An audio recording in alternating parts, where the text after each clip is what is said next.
what's up you guys? MCLegoboy here just to talk a little bit about the Lego Movie 2, the second part. Do a little bit of a review on it. I did it for the first Lego movie. I did it for the Lego Batman movie. I did make a review for the Lego Ninjago movie, but it's still sitting on my camera because I just didn't feel like putting it out there. But I saw the movie on Saturday. I'm only waiting until Monday to start recording because there's no more people in the house. I can just talk. I'm going to try and keep it spoiler-free for a bit, and then we'll start shifting into spoilers. But I very much enjoyed it. Let's just get that out of the way.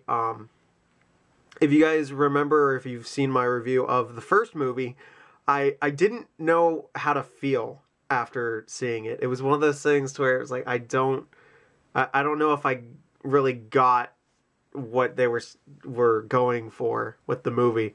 But then I saw it a second time at a cheap theater with like terrible audio and poor visuals, and I absolutely loved it. And now it's just an enjoyable time like any day, so that I decided to watch it. The Lego Movie 2 takes place 5 years after the first movie. But, you know, like, it does open up with, like, that ending where all the Duplo monsters come in. So you see what happens right after the first movie, and then it's 5 years later. You saw in the trailers that everything was all destroyed and disheveled, and they go to the Sistar system, and that's where, like, the movie takes place. I thought it was really great, because it, like, with names like Queen Whatever Wanabe and the Sistar system, it was pretty obvious that we were going to be dealing with Finn's sister, and so I just knew that there'd be a ton of great jokes dealing with, like, you know, stereotypical girl stuff. And with me being a fan of Unikitty, being a fan of the fourth generation of My Little Pony, being a fan of Steven Universe, where there's just a ton of, like, strange stuff that happens dealing with gender politics and things like that, I just knew that, like, this movie was gonna hit me in some ways, because they were just gonna, like, do things that were completely over the top, and they did not fail to deliver. There is a song sequence that, like, feels exactly like something that would have been in MLP or Steven Universe, and it works. It works for me. The catchy song that has been out for a while, it is slightly stuck in my head. However, not nearly as much as this other one for some reason. I don't know why it sprung to my mind, but for a few days I've just been like singing this along in my head for no reason. Ain't no loving my man. Shoo up, ooh. The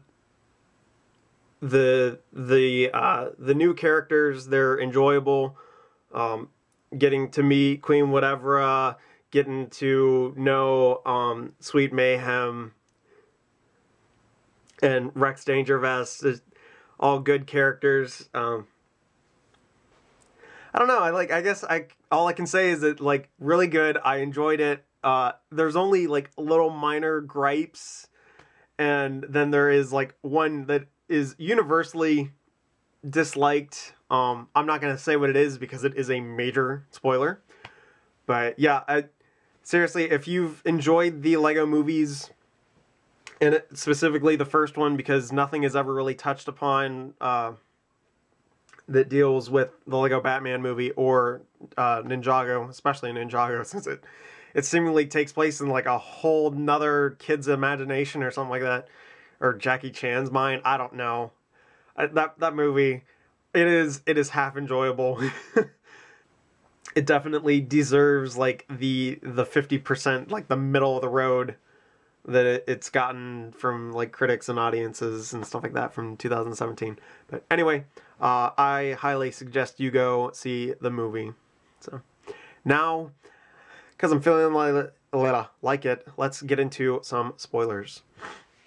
So first thing, I'm just really happy that they kept the kid. They kept the same actor for Finn, and it definitely looks like it's been 5 years later, which is like, that's really cool. Oh crap, I forgot to mention. Okay, so that's not a spoiler. We're still in not spoiler territory. I'll figure it out. Oh, what was I gonna say? Yeah, the themes of the movie. Like, I have no sibling. I don't have a brother. I don't have a sister. Never had it. I still found a way to relate to the movie.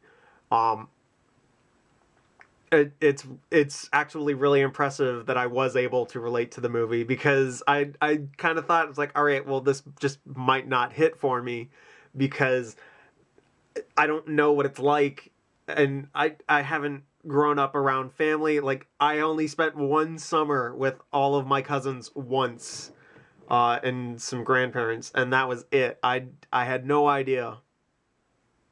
And I have no idea still of like how siblings work, but still this movie hit me, and it's because you're dealing with like somebody that is becoming a teenager, dealing with somebody that wants to still play games and be a kid. And for me, that's more kind of related to my mom, who I used to play board games with all the time when I was a kid. And then, like, the second I turned into a teenager, it was basically like, I scoff at all of this.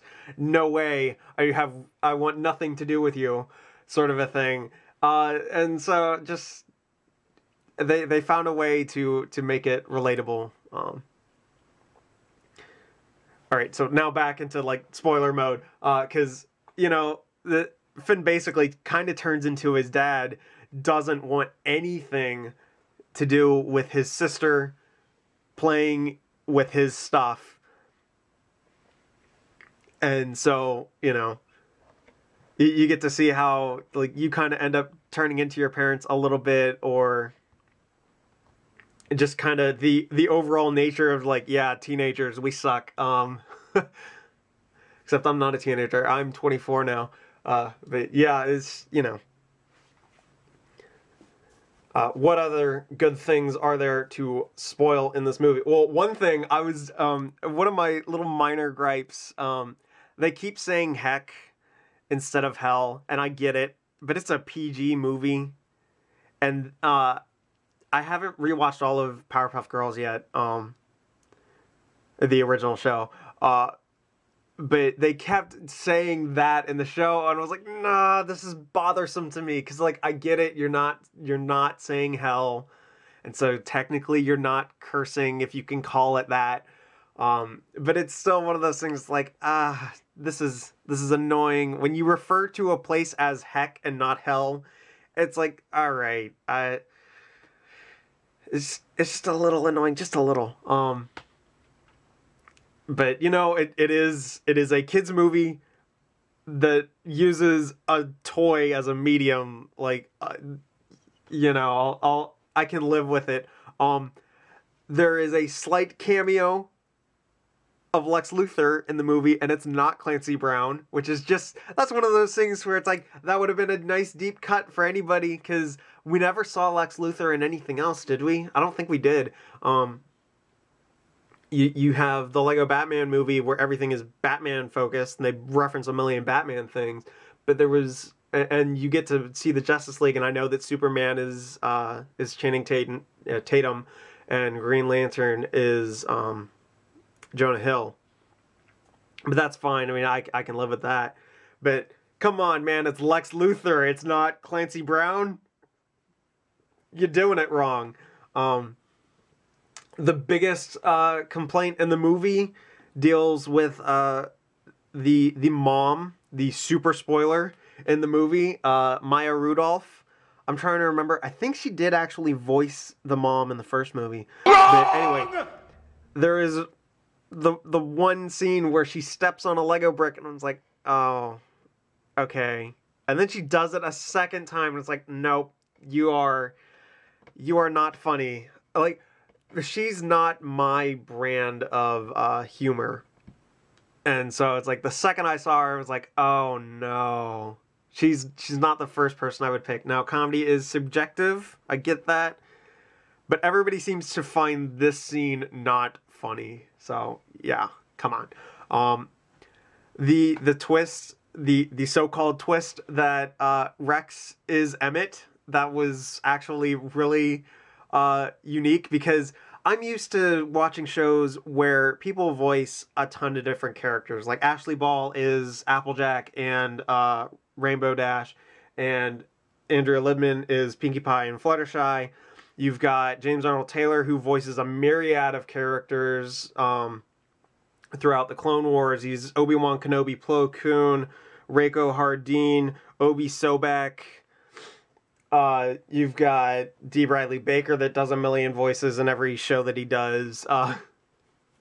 You got Tara Strong, who also does a ton of voices just in general. But like, if you asked her to make a show, and well, actually, there is one show, The Loud House, that actually has a number, because all these people are sisters in this show. So you've got 3 to 4 voices, or like two or three voices per actress, because they're all voicing sisters. Of course, they would sound similar to one another. And so having Chris Pratt voice 2 characters in the movie, it's like, well, okay, one of them's just supposed to be a parody of Chris Pratt. Why not just have Chris Pratt play that character? To have it also be Emmett from an alternate timeline, like, that's pretty fun. Queen Whatever being Emmett's gift, that is incredible. And I've talked with some people online about it, and this one guy, he didn't like it, and I was like, are you kidding me? Like, it makes perfect sense. That's so good. Like, and you can even take it from this angle of, like, love comes in all shapes. And so, like, with Whatever being a shapeshifter and being, like, a symbol of love, that's awesome. We get to see the Unikitty Palace from the Unikitty show in the movie in a couple of instances. It's actually not just in the Not Evil song sequence, which is the best song in the movie, by the way. I wouldn't have guessed that Tiffany Haddish was a singer, but she is, and pretty good. But you see it as, like, part of the vision, and also when you listen to the lyrics, like, she gives everybody ample time to, like, explain what it is that she's going to give everybody. Queen Whatever's like, Unikitty, how much glitter can you imagine? A lot!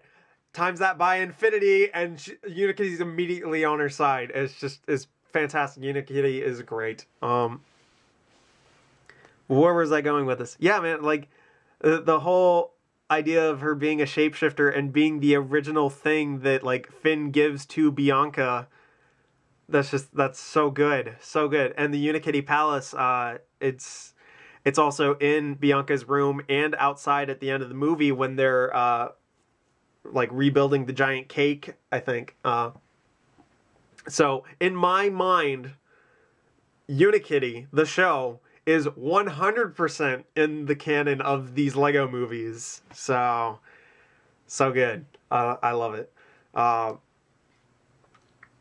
else? The Wizard of Oz. So, we've got these minifigures out in the world, and I want them to give to my dad, but with it being a blind bag, it's like, oh man, I'm gonna have to, like, feel around on all these bags to figure out if I can ever get them for him, because The Wizard of Oz is his favorite movie.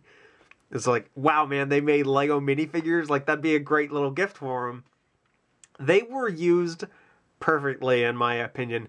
They're skipping down the street in the middle of the, like, the song is gonna get stuck in your head section of the movie, except it's, like, the slightly different song. I can't remember what I think it's just, like, la la la la la la la or something. I don't remember, but I feel like they were used perfectly, because it's better than them just being off on the sideline somewhere, like, in the background, or having some really cheesy line like Harley Quinn's "That's a suicide mission." It's like, oh please, give me a break.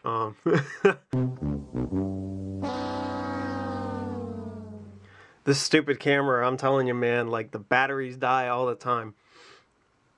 Other little things that I liked, just seeing all 3 different versions of Wonder Woman on the screen. That's amazing. Like, I forgot that they made a Duplo version of her, but like to have the DC superhero girls and the regular minifigure and the Duplo figure all sharing the screen at the same time, that's awesome.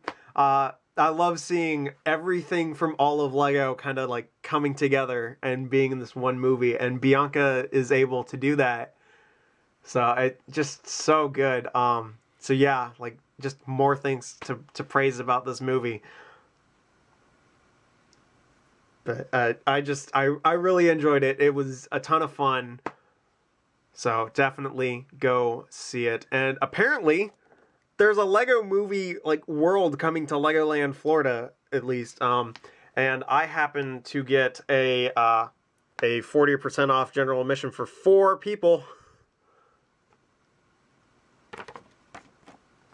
So, you know, I gotta try and find some people that I can call friends that are not on the internet to go with me, because Legoland is always better if you go with some friends and if you've gone before, because the park, it skews a little younger, and so it's like you need to find some friends to go with to have fun, and also like when you've been there and been slightly disappointed, every time that you go back, you know what's good, and you make sure that you get to like go on all 4 roller coasters, go see a show, go. I